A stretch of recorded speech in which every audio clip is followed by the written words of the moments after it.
হে আরবের কাফেলা, হে মুসলমানদের খলিফা আমিরুল মুমিনিন, হে হেজাজের কাফেলা, তোমরা তো মুসলমানদের বাদশা হয়ে, মুসলমানদের প্রেসিডেন্ট হয়ে, মুসলমানদের খলিফা হয়ে আরবের রাজপ্রাসাদে তোমরা ঘুরে বেড়াচ্ছ। কিন্তু আমরা ভারতের সামান্য কিছু মুসলমান, সংখ্যালঘু মুসলমান, আমরা তো ভারতের হিন্দুত্ববাদী সরকারের দ্বারা মারাত্মকভাবে জুলুমের শিকার। আমাদেরকে কারাগারে বন্দী করে রাখা হয়েছে, আমাদেরকে ভাত দেওয়া হয় না, খাবার দেওয়া হয় না, পানি দেওয়া হয় না, ঔষধ দেওয়া হয় না। আমরা যারা মুসলিম মা বোন রয়েছে, প্রতিদিন আমাদের উপর পাশবিক নির্যাতন করা হয়, এমন কোন দিন নাই আমাদেরকে ধর্ষণ করা হয়। আল্লাহ তাআলার দরবারে অসংখ্য অগণিত শুকরিয়া বানিয়ে জ্ঞাপন করছি, যিনি আমাদেরকে জামিয়া ফাতেমাতুজ জহরা মাদ্রাসার পক্ষ থেকে আয়োজিত আজকের এই আলোচনা সভায় বসার জন্য, আসার জন্য তৌফিক দান করেছেন। সেজন্য আমরা সকলেই শুকরিয়া দান বলি আলহামদুলিল্লাহ। আমরা আরো শুকরিয়া জ্ঞাপন করছি, যিনি আমাদেরকে এই আখিরি জামানায়, ফিতনা ফাসাদের জামানায় ঈমান ও ইসলামের পথে থাকার জন্য তৌফিক দান করেছেন। সেজন্য আমরা সকলে আবারও শুকরিয়া দান বলি আলহামদুলিল্লাহ। সম্মানিত উপস্থিতি, হাদিস শাস্ত্রের সর্বাধিক গ্রহণযোগ্য কিতাব, সবচাইতে বিশুদ্ধতম কিতাব, আসাহুল কুতুবি বাদা কিতাবিল্লাহ, সহিহুল বুখারী ও সহিহ মুসলিম শরীফ সহ হাদিসের প্রায় সমস্ত কিতাবে বর্ণিত আছে, বিশ্বনবী সাল্লাল্লাহু আলাইহি ওয়াসাল্লাম উমরা হজ পালন করার উদ্দেশ্যে 1400 সাহাবায়ে কেরামের বিশাল এক কাফেলার সাথে নিয়ে সোনার মদিনা থেকে পবিত্র মক্কা নগরীর দিকে রওনা হলেন। মক্কার নিকটবর্তী শহর, মক্কার উপকণ্ঠ হুদাইবিয়া নামক স্থানে পৌঁছে নবীজি সাহাবায়ে কেরামের কাফেলার যাত্রা বিরতি করলেন। সেখান থেকে নবীজি তার প্রিয় সাহাবী হযরত উসমান গনি রাদিয়াল্লাহু তাআলা আনহুকে এই খবর দিয়ে কাফেরদের কাছে প্রেরণ করলেন, হে উসমান, তুমি মক্কাবাসীদেরকে জানিয়ে দাও, আমরা মক্কায় প্রবেশ করে 3 দিন অবস্থান করব, উমরা হজ পালন করে আমরা আবার মদিনায় ফিরে যাব।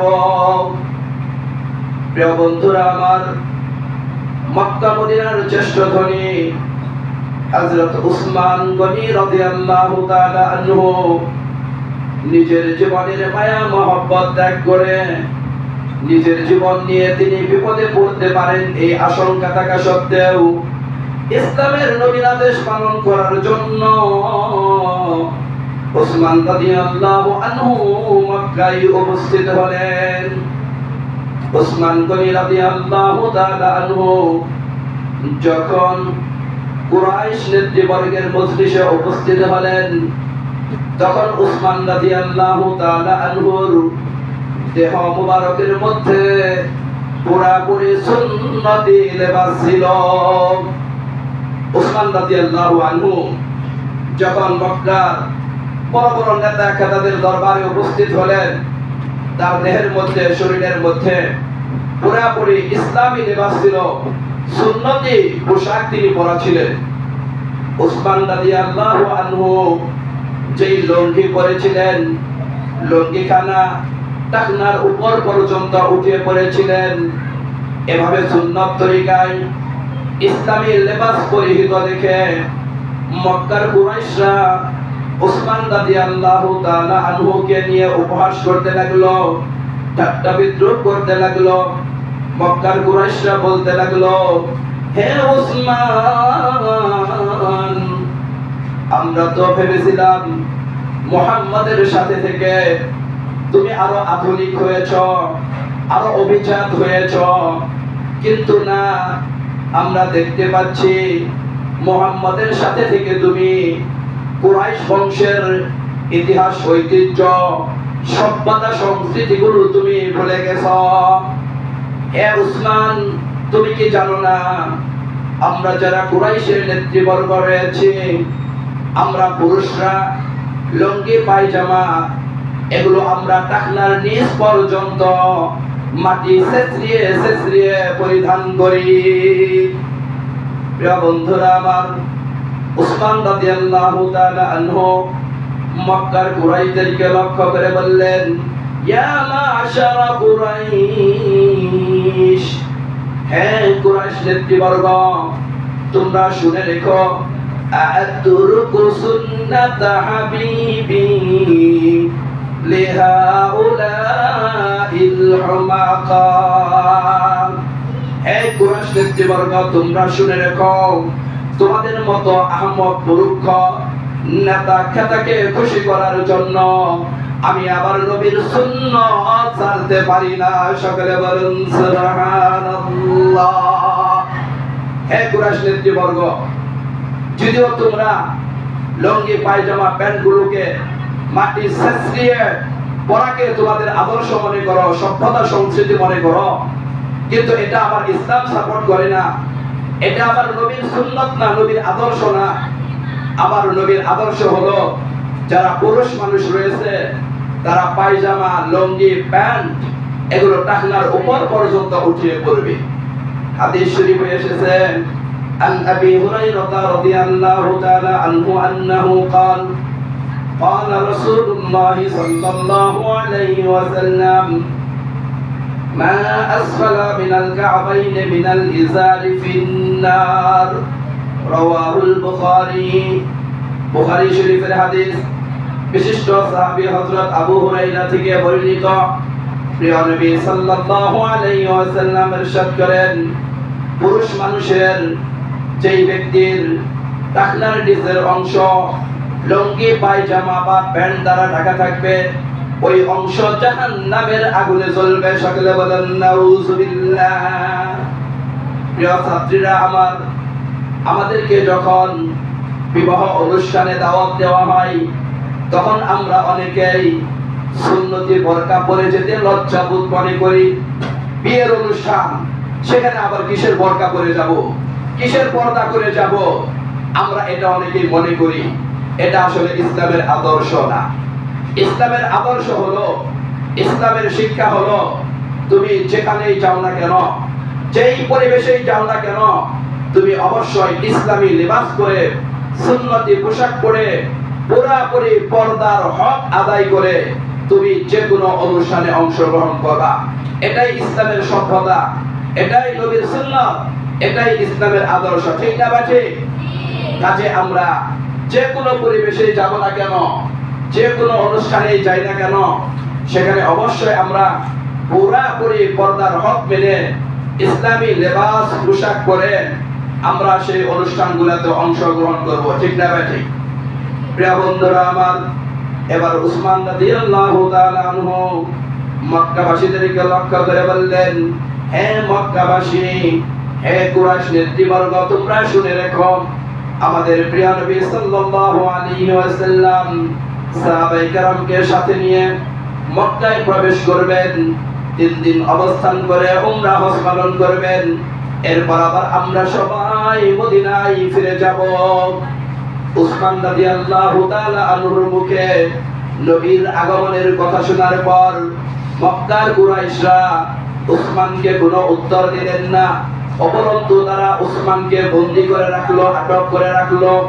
আবার ওইদিকে হুদাইবিয়ার প্রান্তরে মুসলমানদের কাছে মিথ্যা খবর পরিবেশন করলো, কুৎসা রটিয়ে দিল, তাদের কাছে ভুল খবর পৌঁছিয়ে দিল, গুজব রটিয়ে দিল যে মক্কার কুরাইশরা হযরত উসমানকে হত্যা করেছে।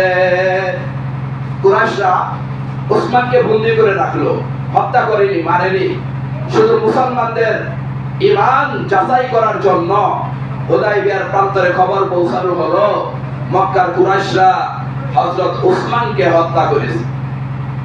প্রিয় বন্ধুরা, বর্তমানে এই 20 শতাব্দীতেও এই ডিজিটাল যুগেও এখন কিছু দেশ রয়েছে, কিছু রাষ্ট্র রয়েছে, কিছু মিডিয়া রয়েছে, কিছু সাংবাদিক রয়েছে যারা সবসময় ইসলামের বিরুদ্ধে, মুসলমানদের বিরুদ্ধে মিথ্যা খবর পরিবেশন করতে থাকে, প্রপাগান্ডা ছড়াইতে থাকে। এভাবে গুজব রটানোর মাধ্যমে মুসলমানদের ঐক্যকে তারা ভেঙে দেওয়ার চেষ্টা করে। এই কাজের মধ্যে সবার আগে রয়েছে আমাদের পার্শ্ববর্তী দেশ মহাভারত। এই হিন্দুত্ববাদী মোদী সরকারের মিডিয়াগুলো, ভারতের হলুদ মিডিয়াগুলো সবসময় বাংলাদেশের মুসলমানদের বিরুদ্ধে, বাংলাদেশের রাষ্ট্রের বিরুদ্ধে তারা ষড়যন্ত্র করে যাচ্ছে। তারা এই দেশ নিয়ে তারা ষড়যন্ত্র করতেছে, এই দেশের বিরুদ্ধে তারা মিথ্যা খবর পরিবেশন করে। ঠিক না ব্যাঠি? আমরা ভারতকে সোচ্চার করে বলে দিতে চাই, তোমরা ইসলামের বিরুদ্ধে, বাংলাদেশের বিরুদ্ধে যত গুজব রটাও না কেন, যত মিথ্যা সংবাদ পরিবেশন করো না কেন, তোমরা এই বাংলাদেশের মুসলমানদের, বাংলাদেশের জনগণের ঐক্যকে তোমরা কোনোদিন ভেঙে দিতে পারবে না, পারবে না, পারবে না। ঠিক না ব্যাঠি? প্রিয় বন্ধুরা আমার, হুদায়বিয়ার প্রান্তরে মুসলমানদের নিকটে যখন উসমান রাদিয়াল্লাহু তাআলা আনহুর নিহত হওয়ার খবর কানা পৌঁছলো, সঙ্গে সঙ্গে সমস্ত মুসলমান তারা মারাত্মকভাবে মর্মাহত হলো। উসমানের মৃত্যুতে তারা মারাত্মকভাবে শোকাহত হলো। শুধু তাই নয়, সমস্ত সাহাবায়ে কেরাম এক বাক্যে বলতে লাগলো, আজকে আমরা উসমান হত্যার প্রতিশোধ না নিয়ে, উসমানের রক্তের বদলা না নিয়ে আমরা কেউ মদিনায় ফিরে যাব না। সকলে বলুন সুবহানাল্লাহ। প্রিয় নবী সাল্লাল্লাহু আলাইহি ওয়াসাল্লাম হুদায়বিয়ার প্রান্তরে একটি বৃক্ষের নিচে, গাছের নিচে বসে পড়লেন, নিজের হাতখানা মেলিয়ে দিলেন, সাহাবায়ে কেরামকে আহ্বান করতে লাগলেন, ও আমার সাহাবীরা, তোমরা কি শুনেছো মক্কার কাফেররা নাকি আমার কলিজার টুকরা প্রিয় সাহাবী হযরত উসমান রাদিয়াল্লাহু আনহুকে হত্যা করেছে? ও আমার সাহাবীরা, কে কোথায় আছো? সকলেই আমার হাতে হাত রেখে উসমান হত্যার প্রতিশোধ গ্রহণ করার জন্য তোমরা মৃত্যুর বায়াত গ্রহণ করো। প্রিয় বন্ধুরা আমার, একে একে সমস্ত সাহাবায়ে কেরাম প্রিয় নবীজির হাতে হাত রেখে উসমান হত্যার প্রতিশোধ গ্রহণ করার জন্য জিহাদের উপর তারা বায়াত গ্রহণ করলেন। আর সাহাবীরা মুখে মুখে বলতে লাগলেন, বুখারী শরীফের হাদিসে এসেছে, নাহনুল্লাযীনা বায়াউ মুহাম্মাদান আলাল জিহাদি মা বাকিনা আবাদা। নাহনুল্লাযীনা বায়াউ মুহাম্মাদান আলাল জিহাদি মা বাকিনা আবাদা। আমরা তো হলো এমন মুসলমান যারা নবীর হাতে বাইআত গ্রহণ করেছি, যতদিন পৃথিবীতে জীবিত থাকব ততদিন আমরা ইসলামের পক্ষে জিহাদ করব। সকলে বলুন সুবহানাল্লাহ। প্রিয় বন্ধুরা আমার, হুদায়বিয়ার প্রান্তরে বসে নবী এবং সাহাবীরা যখন একজন মুসলমানের রক্তের খুনের বদলা নেওয়ার জন্য 1400 মুসলমান কেরাম তারা মৃত্যুর বায়াত গ্রহণ করলেন, এই আমলখানা, এই জমিন এবং আসমানের মালিক, আরশের মালিক আমার রব্বুল আলামিনের দরবারে খুবই পছন্দ হয়ে গেল। আমার রব্বুল আলামিন আরশ থেকে সঙ্গে সঙ্গে কোরআনের আয়াত নাযিল করে নবীর কাছে বলে দিলেন, লাকাদ রাদিয়াল্লাহু আনিল মুমিনিন, অবশ্যই আল্লাহ রাব্বুল আলামিন মুমিনদের উপর সন্তুষ্ট হয়েছেন, রাজি খুশি হয়েছেন। ইয ইউবাইউনাকা তাহতাশ শাজারা, যখন মুমিন মুসলমানরা সাহাবায়ে কেরাম বৃক্ষের নিচে বসে তোমার হাতে বায়াত গ্রহণ করেছিল।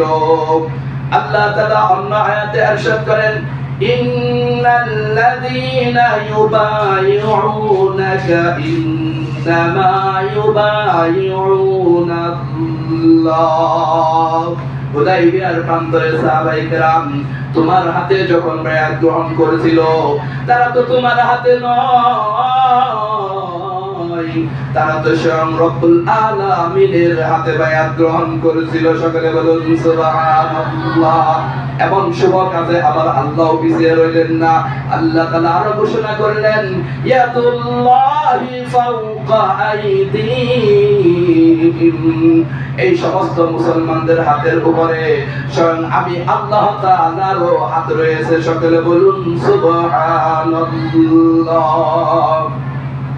ও আল্লাহর বান্দা বান্দিরা, তোমরা শুনে রেখো, মুসলমানদের আদর্শ তো এমনটাই হওয়া দরকার।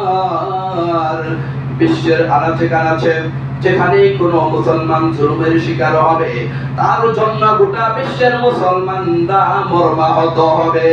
পৃথিবীর যেখানেই কোনো মুসলমানকে অন্যায়ভাবে হত্যা করা হবে, কোন মুসলমানকে খুন করা হবে, গোটা বিশ্বের মুসলমান সেই মুসলমানের রক্তের বদলা নেওয়ার জন্য ঐক্যবদ্ধভাবে জিহাদের ময়দানে ঝাঁপিয়ে পড়বে। ঠিক না ঠিক? প্রিয় নবী সাল্লাল্লাহু আলাইহি ওয়াসাল্লাম হাদিস শরীফে ইরশাদ করেছেন, আনি নুমান ইবনে বাশীর রাদিয়াল্লাহু আনহু আন্নাহু ক্বাল, বিশিষ্ট সাহাবী হযরত নুমান ইবনে বাশীর রাদিয়াল্লাহু তাআলা আনহু থেকে বর্ণিত, তিনি বলেন, قالت النبي صلى الله عليه وسلم, প্রিয় নবী সাল্লাল্লাহু আলাইহি ওয়াসাল্লাম ইরশাদ করেন, আল মুমিনুনা কারাজুলিন ওয়াহিদিন, সমস্ত মুমিন মুসলমান তারা একজন মানুষের মতো। ইনিশতাকা আইনুহু ইশতাকা কুল্লুহু, কারো চোখে আঘাত লাগলে যেমন পুরো শরীর অনুভূত হয়, ইনিশতাকা রাসুহু ইশতাকা কুল্লুহু, কারো মাথা ব্যথা হলে যেমন তার পুরো শরীর অনুভূত হয়, তদ্রূপ ভাবে গোটা পৃথিবীর সমস্ত মানুষ একটা দেহের মতো। পৃথিবীর আনাচে কানাচে কোথাও কোনো মুসলমান নির্যাতিত হলে, জুলুমের শিকার হলে, সেই জন্য গোটা বিশ্বের মুসলমানদেরকে মর্মাহত হতে হবে। ও আল্লাহর বান্দা বান্দিরা, তোমরা শুনে রেখো, কোন মুসলমানের ব্যথায় যদি তোমার ব্যথা না লাগে, মুসলমানের কষ্টে যদি তোমার কষ্ট না লাগে, তাহলে তুমি চাই না নাও তোমার ঈমানের মধ্যে সমস্যা আছে। ঠিক না বেটি? মুসলমানের ব্যথায় যদি আমার ব্যথা না লাগে, আমার বন্ধুর ব্যথায় যদি আমার ব্যথা না লাগে, আমার ছাত্রী ভাইয়ের ব্যথায় যদি আমার ব্যথা না লাগে, তাহলে বোঝা গেল আমাদের ঈমানের মধ্যে সমস্যা আছে। ঠিক না বেটি? আমার পাশে আমার ছাত্রী ভাইয়েরা অসুস্থ হয়ে পড়ে থাকে, আমরা তাদের খোঁজ নেই না। মাথা ব্যথায় পড়ে থাকে, তাদের খোঁজ নেই না। না খেয়ে পড়ে থাকে, তাদের আমরা খোঁজ নেই না। এটা কিন্তু ঈমানের পরিচয় না। ঠিক না বেটি? ঈমানের পরিচয় হলো, আমার কোনো ছাত্রী ভাই, আমার কোনো কাছের লোক, আত্মীয় লোক, কোনো মুসলমান যদি ব্যথা পায়, তার ব্যথায় আমাকেও ব্যথিত হতে হবে। ঠিক না বেটি?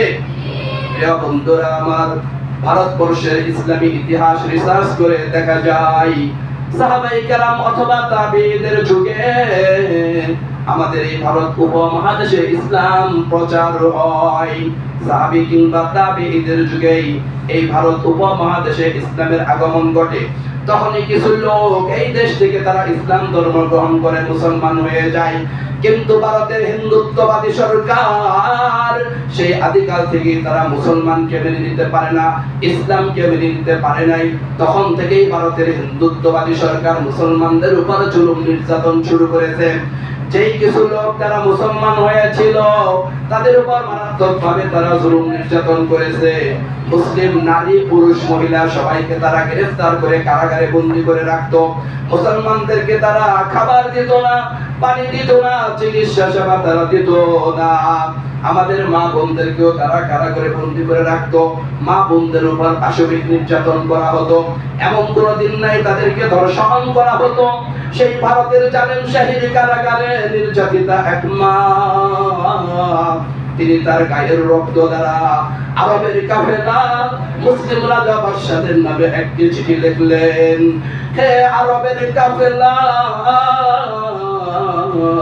হে মুসলমানদের খলিফা আমিরুল মুমিনিন, হে হেজাজের কাফেলা, তোমরা তো মুসলমানদের বাদশা হয়ে, মুসলমানদের প্রেসিডেন্ট হয়ে, মুসলমানদের খলিফা হয়ে আরবের রাজপ্রাসাদে তোমরা ঘুরে বেড়াচ্ছ।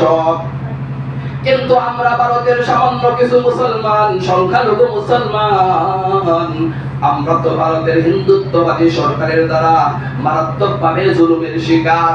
আমাদেরকে কারাগারে বন্দী করে রাখা হয়েছে, আমাদেরকে ভাত দেওয়া হয় না, খাবার দেওয়া হয় না, পানি দেওয়া হয় না, ঔষধ দেওয়া হয় না।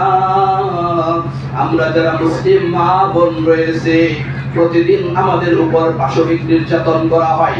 এমন কোনো দিন নাই আমাদেরকে ধর্ষণ করা হয়।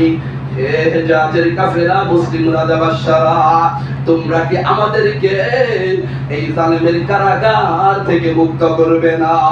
প্রিয় বন্ধুরা আমার খুব খেয়াল করে শুনিবেন, এই মহিলার চিঠি পাওয়া মাত্র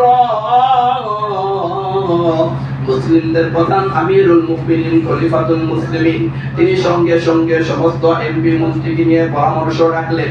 সমস্ত এমপি মন্ত্রী মিলে নগদে সিদ্ধান্ত নিলেন, আমরা এই মুহূর্তে আর কাল বিলম্ব না করে আমরা ভারতের বিরুদ্ধে যুদ্ধ পরিচালনা করব। সকলে বলুন সুবহানাল্লাহ। ইতিহাসের কথাই লেখা রয়েছে, সেই সময় হযরত মুহাম্মদ বিন কাসিম রাহমাতুল্লাহি আলাইহির নেতৃত্বে হযরত মুহাম্মদ বিন কাসিমকে মুসলমানদের সেনা প্রধান বানিয়ে ভারতের বিরুদ্ধে কঠিন অভিযান শুরু করা হলো। মুহাম্মদ বিন কাসিমের নেতৃত্বে মুসলিম কাফেলা, হেজাজের কাফেলা খুব দ্রুত তারা ভারতে আক্রমণ করলো।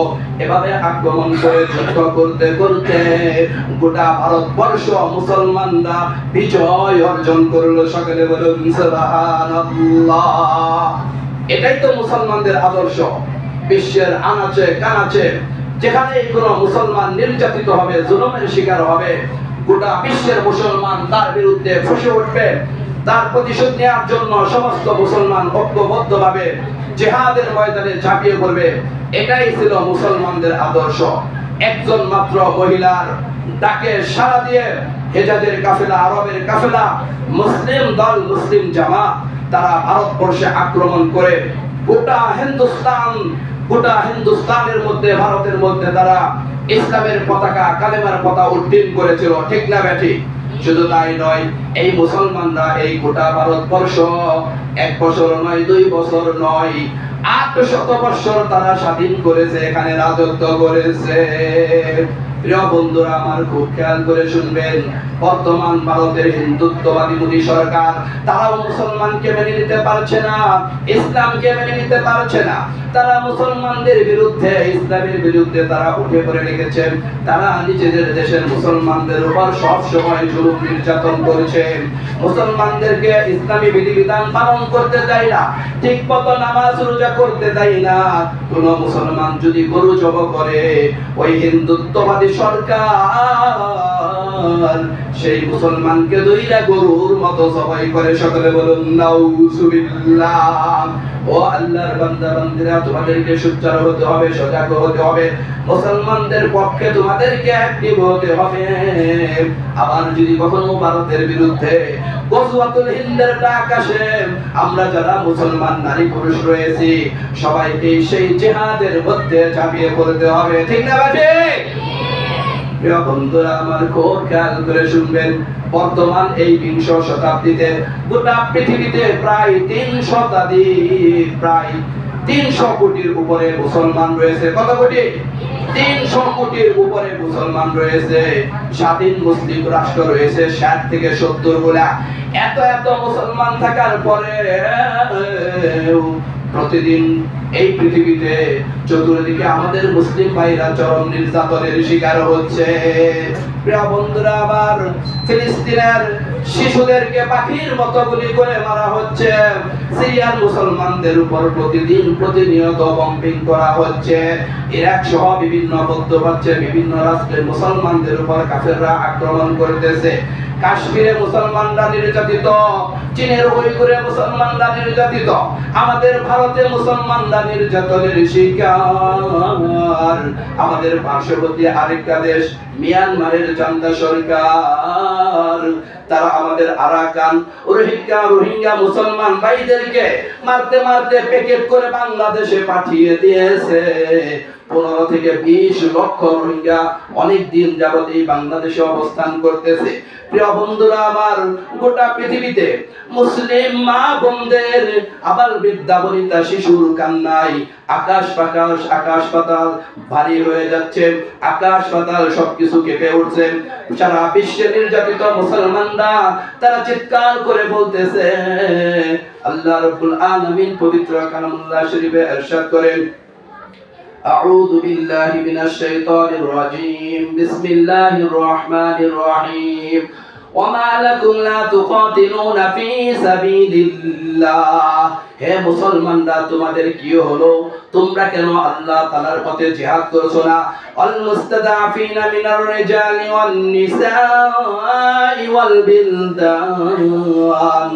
অথচ নির্যাতিত পুরুষ, নারী, আবাল বৃদ্ধা বনিতা এবং নাবালিগ শিশু বাচ্চারা তারা চিৎকার করে রব্বুল আলামিনের কাছে ফরিয়াদ করতেছে, রব্বানা আখরিজনা মিন হাযিহিল ক্বরিয়াতিল যালিমি আহলুহা। রব্বানা, হে আমাদের প্রভু, আখরিজনা, আমাদেরকে মুক্ত করো, উদ্ধার করো, মিন হাযিহিল ক্বরিয়া, এই দেশ থেকে, এই রাষ্ট্র থেকে, আয-যালিমু আহলুহা, যেই দেশের অধিবাসীরা, যেই দেশের লোকেরা আমাদের উপর জুলুম করতেছে, নির্যাতন করতেছে। ওয়াজআল লানা মিন লাদুনকা ওয়ালিয়া। আল্লাহ তোমার পক্ষ থেকে আমাদের জন্য একজন অভিভাবক নিযুক্ত করেন। ওয়াজআল লানা মিন লাদুনকা নাসীরা। হে আল্লাহ, তোমার পক্ষ থেকে আমাদের জন্য একজন সাহায্যকারী নিযুক্ত করে দাও। প্রিয় বন্ধুরা আমার, গোটা বিশ্বে নির্যাতিত মুসলমানরা এভাবে আল্লাহ তাআলার দরবারে আহাজারি করতেছে, চিৎকার করতেছে। এরপরও আমরা যারা মুসলমান রয়েছি, আমাদের এখনো ঘুম ভাঙ্গে না। ঠিক আছে, ঠিক? আর কত মানুষ মারা গেলে, আর কত মুসলমান মারা গেলে তোমাদের বোধোদয় হবে, তোমাদের ঘুম ভাঙবে। জেগে উঠো হে মুসলমান, আর থেকো না ঘুমিয়ে। জেগে উঠো ও মুসলমান, আর থেকো না ঘুমিয়ে। দিক দিগন্তে ওই শোনা যায়, দিক দিগন্তে ওই শোনা যায়, ডাকছে মুয়াজ্জিনে, ডাকছে মুয়াজ্জিনে। ঠিক আছে, ঠিক? কাজে আর কতদিন আমরা ঘুমাবো? হে মুসলমান, এখন কি সময় হয় নাই ইসলামের জন্য জাগরণ হওয়া, জিহাদের জন্য জাগরণ হওয়া? হাদিস শরীফে এসেছে, প্রিয় নবী সাল্লাল্লাহু আলাইহি ওয়াসাল্লাম বলেছেন, মান মাতা ওয়া লাম ইয়াগজু ওয়া লাম ইউহাদ্দিস বিহি নাফসাহু মাতা আলা শুবাতিন মিন নিফাক। যেই ব্যক্তি এমন অবস্থায় মৃত্যুবরণ করলো যে সেই ব্যক্তি ইসলামের পক্ষে যুদ্ধ করলো না, জিহাদ করলো না, এবং নিজের মনের ভিতরে জিহাদের কামনা বাসনা রাখলো না, মাতা আলা শুবাতিন মিন নিফাক, সে এক প্রকার মুনাফিক অবস্থায় মৃত্যুবরণ করলো। সকলে বলুন নাউজুবিল্লাহ। কাজে আমরা যারা মুসলমান রয়েছি, আমাদের সকলের মধ্যেই ইসলামের পক্ষে কাফেরদের বিরুদ্ধে যুদ্ধ করার একটা মন মানসিকতা রাখতে হবে। তাহলেই বোঝা যাবে আমি একজন ঈমানদার। আর যদি আমার ভিতরে এই জিহাদের তামান্না, ইসলামের পক্ষে জিহাদের তামান্না না থাকে, তাহলে বোঝা যাবে আমার ঈমানের মধ্যে দুর্বলতা রয়েছে। ঠিক না? ঠিক? হাদিস শরীফে আরো এসেছে, প্রিয় নবী ইরশাদ করেন, লাওয়াদিতু আন উকতালা ফি সাবিলিল্লাহ।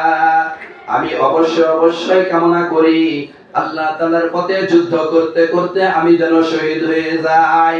সুম্মা উহিয়া এরপর আমাকে জীবন দান করা হোক, সুম্মা উক্তাল আমি আবার যুদ্ধ করতে করতে শহীদ হয়ে যাই, সুম্মা উহিয়া এরপর আমাকে আবার নতুন করে জীবন দান করা হোক, সুম্মা উক্তাল এরপর আমি আল্লাহ তাআলার পথে যুদ্ধ করতে করতে শাহাদাত বরণ করে যাই, এরপর আবার সুম্মা উহিয়া আমাকে জীবন দান করা হোক, সুম্মা উক্তালা এরপরেও আমি মৃত্যু আল্লাহ তাআলার পথে যুদ্ধ করতে করতে আমি মারা যাব। সকলে বলুন সুবহানাল্লাহ। অর্থাৎ নবীজি বুঝাইতেছে যদি আমাকে 3 বার 5 বার 7 বার যতবারই জীবন দেওয়া হোক আমি ততবারই চাইবো এই জীবনটা যেন আল্লাহ তাআলার পথে যুদ্ধ করতে করতে শাহাদাতের মৃত্যু হয় আমার। ঠিক না ভাই? ঠিক। কাজে যারা আমরা আল্লাহর বান্দা বান্দী রয়েছি, নবীর উম্মত রয়েছি, আমাদের কেউ ইসলামের পক্ষে ধর্মের পক্ষে জিহাদ করার জন্য সব সময় প্রস্তুত থাকতে হবে। ঠিক না ভাই? ঠিক। বড় জিহাদ করার আগে আবার একটা আসল জিহাদ আছে আমাদের, সেই জিহাদটা হলো নফসের বিরুদ্ধে জিহাদ করা। কার বিরুদ্ধে জিহাদ করা? হাদিস শরীফে এসেছে প্রিয় নবী সাল্লাল্লাহু আলাইহি ওয়াসাল্লাম ইরশাদ করেছেন আল মুজাহিদু মান জাহাদা নাফসাহু। প্রকৃত মুজাহিদ তো এই ব্যক্তি যেই ব্যক্তি তার নফসের বিরুদ্ধে যুদ্ধ করে। কার বিরুদ্ধে? নফসের বিরুদ্ধে। তার আমাদের বড় শত্রু হলো কাফেররা, সেখানে বড় যুদ্ধ হবে, প্রকাশ্য যুদ্ধ হবে। কিন্তু আমাদের গোপন আরেকটা শত্রু রয়েছে, তার নাম হলো খারাপ নফস। তার নাম কি? খারাপ নফস। নফসে খারাপ নফস যেটা রয়েছে, এই খারাপ নফসের বিরুদ্ধে আমাদেরকে আগে যুদ্ধ করতে হবে। এই খারাপ নফসে চায় না 5 ওয়াক্ত নামাজ ঠিক মতো পড়তে, আমাকে তার বিরুদ্ধে যুদ্ধ করে 5 ওয়াক্ত নামাজ পড়তে হবে। ঠিক না ঠিক? এই নফস চায় না এই শীতের মধ্যে ফজরের সময় উঠা ওযু কইরা নামাজ পড়তে, এই নফসের বিরুদ্ধে জিহাদ করে ফজরের সময় উঠা ঠান্ডা পানি দ্বারা ওযু কইরা আমাদেরকে নামাজ পড়তে হবে। তাহলে এটা আমার হবে নফসের বিরুদ্ধে জিহাদ। কার বিরুদ্ধে জিহাদ? আমার খারাপ নফস চায় না রাস্তাঘাটে যখন আমি চলাচল করব পর্দা করে চলি, কিন্তু এই নফসের বিরুদ্ধে যুদ্ধ করে আমাদেরকে সব সময় পর্দার হালতে থাকতে হবে। ঠিক না ঠিক? বিয়ে বাড়ির অনুষ্ঠান সহ যে কোনো অনুষ্ঠানে আমরা অংশগ্রহণ করব, তখন শয়তান ধোঁকা দিবে, আরে বিয়ের অনুষ্ঠানে কি বোরকা পড়তে হয়? তখন আমার নফসের বিরুদ্ধে জিহাদ করে উসমান রাদিয়াল্লাহু তাআলা আনহুর মতো আমাদেরকে সেই বিয়ে শাদীর অনুষ্ঠানেও সুন্নতি লিবাস করে পুরোপুরি ইসলামী পর্দা অনুসরণ করে আমাদেরকে বিয়ে শাদী সহ বিভিন্ন অনুষ্ঠানে অংশগ্রহণ করতে হবে। ঠিক না ঠিক? আমাদের খারাপ নফসগুলো চাইবে মোবাইলে ফেসবুক চালাইতে, মোবাইলে খারাপ ছবি দেখতে। হ্যাঁ, আমরা বাড়িতে গেলে অনেকেই মোবাইল চালায়। আমাকে অবশ্যই এখানে নফসের বিরুদ্ধে জিহাদ করে এই মোবাইল পরিত্যাগ করতে হবে। আমরা মোবাইল চালাইবো না, মোবাইলে ফেসবুক চালাইবো না, মোবাইল ছাত্রকাল আমরা হাতেই নিব না। ঠিক না ঠিক? প্রিয় ছাত্রীরা আমার, যাই হোক অনেক আলোচনা হলো, যা কিছু আলোচনা হলো এই সবগুলা ভুল ত্রুটি ক্ষমা করে আল্লাহ রাব্বুল আলামিন আমাদের সবাইকে এগুলোর উপর পুরোপুরি আমল করার তৌফিক দান করুক। আমাদেরকে নফসের বিরুদ্ধে জিহাদ করে সব সময় ইসলামের পক্ষে, ইসলামী আমল আখলাকের পক্ষে থাকার জন্য তৌফিক দান করুক। নির্যাতিত মুসলমান মুসলিম মুসলমানদের পক্ষে তাদের পাশে দাঁড়াবার জন্য তৌফিক দান করুন। আমিন। ওয়া আখিরু দাওয়ানা আনিল হামদুলিল্লাহি রাব্বিল আলামিন।